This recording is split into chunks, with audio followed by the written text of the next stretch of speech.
Hello everyone, ನಮಸ್ಕಾರ ಎಲ್ರಿಗೂ. Welcome back to my channel. ನಾನು ಇಮನಾರು. ಇವತ್ತಿನ ಈ ವಿಡಿಯೋದಲ್ಲಿ ನಾನು ಬ್ಯಾಂಕಿಂಗ್ ರಿಲೇಟೆಡ್ ಮಾತಾಡ್ತಿಲ್ಲ, ಅದ್ರ ಬದಲಿಗೆ ಕನ್ನಡ ಬುಕ್ಸ್ ಬಗ್ಗೆ ಮಾತಾಡ್ತಿದ್ದೀನಿ. ನಾನು ಬುಕ್ಸ್ ಬಗ್ಗೆ ಮಾತಾಡಿ ಸುಮಾರು ತಿಂಗಳೇ ಆಯಿತು. ಎಕ್ಸಾಮ್ ಶುರುವಾದಾಗಿಂದ ಯೂಶಲಿ ಬರೀ ಬ್ಯಾಂಕಿಂಗ್ ವಿಡಿಯೋಸನ್ನೇ ಹಾಕಿದ್ದೀನಿ. ಅದ್ರ 40 ಬ್ಯಾಂಕಿಂಗ್ ವಿಡಿಯೋಸ್ ಹಾಕಿದ್ದೀನಿ. ಬುಕ್ ಬಗ್ಗೆ ಮಾತಾಡಿ ಹಾಕಿರೋ ವಿಡಿಯೋಸ್ ಅದಕ್ಕಿಂತ ಮುಂಚೆ ಅಷ್ಟೇನೆ, ಬಿಕಾಸ್ ಎಕ್ಸಾಮ್ ಟೈಮಲ್ಲಿ ನಾನು ಜಾಸ್ತಿ ಬುಕ್ಸ್ ಓದೋಕ್ಕಾಗಿಲ್ಲ. ಮತ್ತೆ ಇವಾಗ ಒಂದು ಸ್ವಲ್ಪ ಮತ್ತೆ ಶುರು ಮಾಡಿದ್ದೀನಿ ಓದೋದಕ್ಕೆ. ಆ್ಯಂಡ್ ಹಾಗೇನೆ ಸುಮಾರು ದಿನ ಆಯ್ತಲ್ಲ ಬುಕ್ಸ್ ಬಗ್ಗೆ ವಿಡಿಯೋ ಮಾಡಿ ಹಾಕೋಣ ಅಂತ ಇವತ್ತು ಬುಕ್ಸ್ ಬಗ್ಗೆ ಮಾತಾಡ್ತಿದ್ದೀನಿ. ಮೊದಲನೇ ಬುಕ್ಕು ನಾನು ಮಾತಾಡ್ತಿರೋದು ಬಂದ್ಬಿಟ್ಟು ಗೆದ್ದೆ ಬಿಟ್ಟೆ ಅಂತ. ಇದನ್ನ ನಿವೇದ ಗಣೇಶ್ ಅವರು ಬರೆದಿದ್ದಾರೆ ಆ್ಯಂಡ್ ಕನ್ನಡಕ್ಕೆ ಅನುವಾದ ಮಾಡಿರೋರು ಸಂತೋಷ್ ಅಂತ.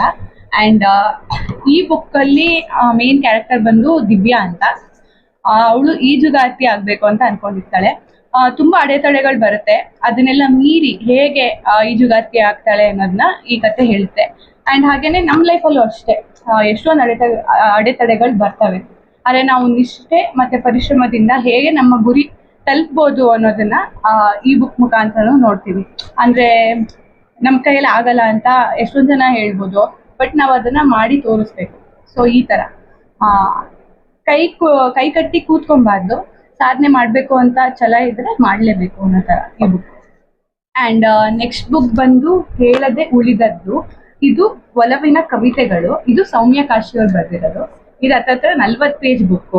ಇಲ್ಲಿ ಹೇಳ್ದೆ ಇರೋ ಉಳಿದ ಭಾವನೆಗಳನ್ನ ಸೌಮ್ಯ ಕಾಶಿ ಅವರು ಕವನ ರೂಪದಲ್ಲಿ ಬರ್ದಿದ್ದಾರೆ. ಎಲ್ಲಾ ಕವಿತೆಗಳು ಚೆನ್ನಾಗಿದೆ. ಅದರಲ್ಲಿ ಒಂದ್ ಕವಿತೆ ಹೇಳ್ತೀನಿ. ನಿನ್ನೊಂದಿಗೆ ಕುಳಿತು ಸೂರ್ಯೋದಯ ನೋಡಬೇಕು, ಅದ್ಯಾವುದೋ ಬೆಟ್ಟದ ತುದಿಯಲ್ಲಿ ಎಂಬ ಹಂಬಲವಿಲ್ಲ. ಮನೆಯ ತಾರಸಿಯಾದರೂ ಸಾಕು, ನೀ ತರುವ ಮಲ್ಲಿಗೆಯ ನಾ ಮುಡಿಯಬೇಕು. ಮೈಸೂರು ಮಲ್ಲಿಗೆಯೇ ಆಗಬೇಕೆಂಬ ಆಸೆ ಇಲ್ಲ, ಕಾಡು ಮಲ್ಲಿಗೆ ಆದರೂ ಸರಿ. ಈ ತರ ಸುಮಾರಷ್ಟು ಕವಿತೆಗಳನ್ನ ಬರ್ದಿದ್ದಾರೆ. ಈ ಬುಕ್ಕು ಚೆನ್ನಾಗಿದೆ. ಕವಿತೆ ಇಷ್ಟ ಅನ್ನೋರು ಈ ಬುಕ್ ಓದ್ಬೋದು. ಅಂಡ್ ನೆಕ್ಸ್ಟ್ ಬುಕ್ ಬಂದು ಅವಳ ಹೆಜ್ಜೆ ಗುರುತು ಅಂತ. ಇದು ಸೌಮ್ಯ ಕಾಶಿ ಅವರು ಬರ್ದಿರೋ ಬುಕ್ಕೇನೆ. ಇಲ್ಲಿ ಅವಳ ಹೆಜ್ಜೆ ಗುರುತು ಅಂತ ಇದೆ. ಇಲ್ಲಿ ಅವಳು ಅಂತ ಹೇಳಿದ್ರೆ ಕೇವಲ ಒಬ್ಳಲ್ಲ.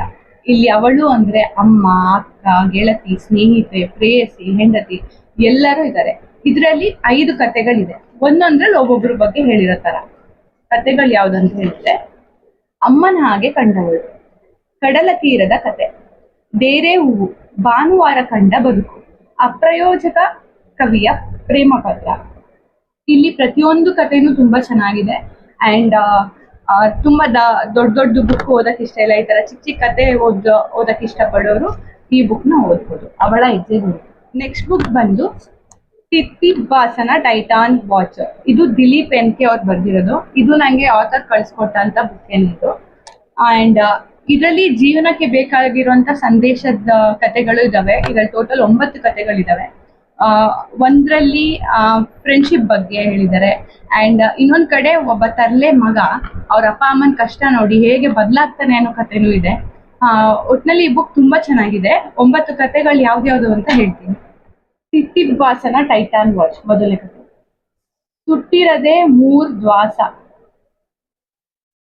ದೊಡ್ಡ ಸಂಪಿಗೆಯ ತಿರುವು, ಕಾಕ್ಟೇಲ್, ಕುಂಟು ಸೇತುವೆ, ಅಂಬಾಸಿಡರ್ ಕಾರು, ಬೈರೂಪ, ಕೊಲ್ಲ ನಂಜಿ, ವಿಕಾರಿ. ಸೊ ಇದಿಷ್ಟು 9 ಕತೆಗಳು. ಇದು ಚೆನ್ನಾಗಿದೆ, ತಿತ್ತಿಬಾಸನ ಟೈಟಾನ್ ವಾಚ್ ಅಂತ. ಅಂಡ್ ನೆಕ್ಸ್ಟ್ ಬುಕ್ ಬಂದು ನಿಧಿ. ಇದನ್ನ ಬರ್ದಿರೋರು ಕೌಶಿಕ್ ರತ್ನ ಅವರು. ಅಂಡ್ ಮೇನ್ ಆಗಿ ಇದು ಇಲ್ಲಿಗಲ್ ಚಿತ್ರತಂಡದವರು. ಇವ್ರು ಮಾಡಿರೋ ಮೂವಿ ಇಲ್ಲಿಗಲ್ ಅಂತ. ಇದಕ್ಕೆ ಕರೆಕ್ಟ್ ಆಗಿರೋ ಪ್ರೊಡ್ಯೂಸರ್ಗಳು ಸಿಗ್ದಲೆ ಇವ್ರೇನ್ ಅನ್ಕೊಂಡ್ರು, ಈ ತರ ಒಂದು ಬುಕ್ ಬರ್ದು ಇದರಿಂದ ಬರೋ ಅಂತ ದುಡ್ಡಲ್ಲಿ ಇವರು ಮೂವಿ ರಿಲೀಸ್ ಮಾಡ್ಬೇಕು ಅಂತ ಅನ್ಕೊಂಡಿದ್ದಾರೆ. ಅಂಡ್ ಇದನ್ನ ಇವರು ಎಲ್ಲಾ ಜಾಗಗಳಿಗೂ ಹೋಗಿ ಅಲ್ಲಿ ಒಬ್ರು ಬಾಯಿಂದ ಬಂದಂತ ಕತೆಗಳನ್ನ ಬರ್ಕೊಂಡು ಅದರಲ್ಲಿ ಯಾವ್ದು ಬೆಸ್ಟ್ ಅನ್ಸುತ್ತೆ ಆ ತರದ ಕತೆಗಳನ್ನ ಇಲ್ಲಿ ಬರ್ದಿರೋದು. ಇದು ತುಂಬಾ ಚೆನ್ನಾಗಿದೆ. ಇದರಲ್ಲೂ ನಿಮ್ಗೆ 5 ಕತೆಗಳು ಬರುತ್ತೆ.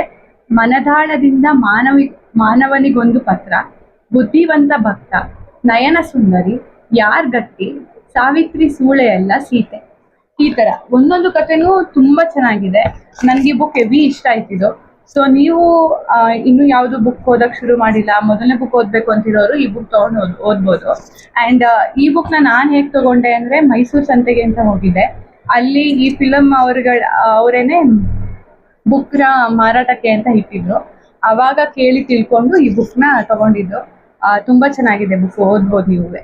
ಅಂಡ್ ನೆಕ್ಸ್ಟ್ ಬುಕ್ ಬಂದ್ಬಿಟ್ಟು ನೆನಪೇ ನಿತ್ಯ ಮಲ್ಲಿಗೆ ಅಂತ. ಇದನ್ನ ಬರ್ದಿರೋರು ಅನಂತ್ ಕುಣಿಗಲ್. ನನಗೆ ಇವರೇ ಈ ಬುಕ್ ಕಳಿಸ್ಕೊಟ್ಟಿರೋದು. ಅಂಡ್ ಇಲ್ಲಿ ಬರೀ ಈಗ ಟೈಟಲ್ ನೋಡಿ ನೆನಪೇ ನಿತ್ಯ ಮಲ್ಲಿಗೆ ಅಂತ ಇರೋದು ನೋಡಿ ಇದು ಬರೀ ಪ್ರೇಮ ಕವಿತೆಗಳು ಅಂತ ಅನ್ಕೊಬಹುದು ನೀವು. ಬಟ್ ಇಲ್ಲ, ಇದರಲ್ಲಿ ಯುವ ಜನತೆ ಓದ್ಬೇಕಾಗಿರುವಂತ ಸುಮಾರಷ್ಟು ಕವಿತೆಗಳಿದಾವೆ. ಅಮ್ಮನ ಬಗ್ಗೆ ಇದೆ. ಸೊ ಓವರ್ ಆಲ್ ಎಲ್ಲದ್ರ ಬಗ್ಗೆನೂ ಇದ್ರಲ್ಲಿ ಕವಿತೆಗಳಿದಾವೆ. ಅಂಡ್ ಹಾಗೇನೆ ಇವರೇ ಕಳಿಸ್ಕೊಟ್ಟಿದ್ದು ಇನ್ನೊಂದು ಬುಕ್ ನನಗೆ, ಎದ್ದು ನಿಲ್ಲು ಮನವೇ ಅಂತ. ಇದರಲ್ಲಿ ಕವಿತೆ ರೀತಿಗಳಲ್ಲಿ ಯುವಕರಿಗೆ ಹೇಳ್ಬೇಕಾಗಿರೋ ಮಾತುಗಳು ಹೇಳಿದ್ರೆ, ಇದರಲ್ಲಿ ನಾವು ಇಂಗ್ಲಿಷ್ ಅಲ್ಲಿ ಸೆಲ್ಫ್ ಗ್ರೋತ್ ಬುಕ್ಸ್ ಅಂತ ಓದ್ತೀವಲ್ಲ, ಆ ತರ ಇದೆ ಇದು. ಇದರಲ್ಲಿ ಎದ್ದು ನಿಲ್ಲು ಮನವೇ ಅನ್ನೋ ಬುಕ್ ಅಲ್ಲಿ 18 ಅಧ್ಯಾಯ ಇದೆ. ಅಷ್ಟು ಅಧ್ಯಾಯದಲ್ಲೂ ಕೆಲವೊಂದು ಸಬ್ ಟಾಪಿಕ್ ತರ ಮಾಡಿದ್ದಾರೆ. ಬದುಕು ಎಲ್ಲಿಂದ ಶುರು ಅಂತ ಅಧ್ಯಾಯ ಒಂದಾಗಿದ್ರೆ, ಬದುಕು ಶುರುವಾಗುವುದು ಶೂನ್ಯದಿಂದ, ಮನುಷ್ಯನ ಹುಟ್ಟು ಮತ್ತು ಸಂಬಂಧಗಳು, ಈ ತರ ಸಬ್ ಟಾಪಿಕ್ ತರ ಮಾಡಿದ್ದಾರೆ. ಅಂಡ್ ಇದರಲ್ಲಿ ನಿಜವಾದ ಲೈಫ್ ಘಟನೆಗಳು, ಕೆಲವರು ಸಾಧಕರು ಇರ್ತಾರಲ್ಲ ಅವ್ರ ಕಥೆಗಳನ್ನು ಇನ್ಕ್ಲೂಡ್ ಮಾಡಿದ್ದಾರೆ. ಸೊ ಇವೆರಡು ಪುಸ್ತಕನ ನೀವು ಓದ್ಬೋದು, ತುಂಬಾ ಚೆನ್ನಾಗಿದೆ. ನೆಕ್ಸ್ಟ್ ಬುಕ್ ಬಂದು ನಾನು ದೇವರಾಗುವುದಿಲ್ಲ ಅಂತ ಸಮರ್ಥ ಅವ್ರು ಬರ್ದಿರೋದು. ಇದು ಕವಿತೆಗಳು. ಇದರಲ್ಲೂ ಲೈಫ್ ಬೇಕಾಗಿರುವಂತ ಕವಿತೆಗಳಿದಾವೆ, ಜೀವನಕ್ಕೆ ಬೇಕಾಗಿರುವಂತ ಕವಿತೆಗಳಿದಾವೆ. ಅಂಡ್ ಇದು 42 ಕವಿತೆಗಳಿದಾವೆ ಇದರಲ್ಲಿ. ಅಂಡ್ ಕವಿತೆ ಇಷ್ಟಪಡೋರು ಈ ಬುಕ್ ನ ತಗೊಂಡು ಓದ್ಬೋದು. ಅಂಡ್ ನೆಕ್ಸ್ಟ್ ಬುಕ್ ಒಡಲಿಗಂಟಿದ ನಂಟು. ಇದು ಕವನ ಸಂಕಲನ. ರಾಮಲಿಂಗ ಅನ್ನೋರು ನಂಗೆ ಕಳ್ಸಿಕೊಟ್ಟಿರುವಂತ ಬುಕ್ ಇದು. ಅವರೇ ಆಥರ್. ಇದನ್ನ ಇವಾಗ ಓದೋಕೆ ನಾನು ಶುರು ಮಾಡಿದ್ದೀನಿ. ಅಂಡ್ ಇದಿಷ್ಟು ಇವತ್ತಿಂದು ಸಣ್ಣ ಸಣ್ಣ ಬುಕ್ಗಳಾಗಿದ್ದು, ಕನ್ನಡ ಬುಕ್ಗಳು. ತೀರಾ ನಾವೆಲ್ ರೀತಿಲಿಲ್ಲ. ಇದರಲ್ಲಿ ಕವಿತೆಗಳು, ಕವನಗಳು ರಿಲೇಟೆಡ್ ಇದೆ. ಇಲ್ಲ ಅಂತ ಹೇಳಿದ್ರೆ ಚಿಕ್ಕ ಚಿಕ್ಕ ಕಥೆಗಳದ್ದು ಬುಕ್ ನಾನು ನಿಮ್ ಮುಂದೆ ತಂದಿಟ್ಟಿದ್ದೀನಿ. ಈ ಬುಕ್ಗಳಲ್ಲೂ ಅಷ್ಟೇನೆ, ಇದೆಲ್ಲ ಕಥೆಗಳಿರುವಂತ ಬುಕ್ಗಳುವೆ. ಇಷ್ಟೊಂದು ಇದ್ರುವೆ 5 ಕಥೆಗಳಿದಾವೆ. ಸೊ ನೀವು ನಿಮ್ಗೆ ಬುಕ್ ಓದ್ಬೇಕು ಅನ್ಸ್ದಾಗೆಲ್ಲ ಒಂದೊಂದು ಕಥೆಗಳನ್ನ ಓದ್ಬೋದು. ಸೊ ಇದಿಷ್ಟು ಇವತ್ತಿನ ವಿಡಿಯೋ ಆಗಿತ್ತು. ಈ ವಿಡಿಯೋ ಇಷ್ಟ ಆಗಿದ್ರೆ ಲೈಕ್ ಮಾಡಿ, ಶೇರ್ ಮಾಡಿ, ಕಮೆಂಟ್ ಮಾಡಿ. ಅಂಡ್ ಸಬ್ಸ್ಕ್ರೈಬ್ ಮಾಡೋದಂತೂ ಮರಿಬೇಡಿ. Thank you.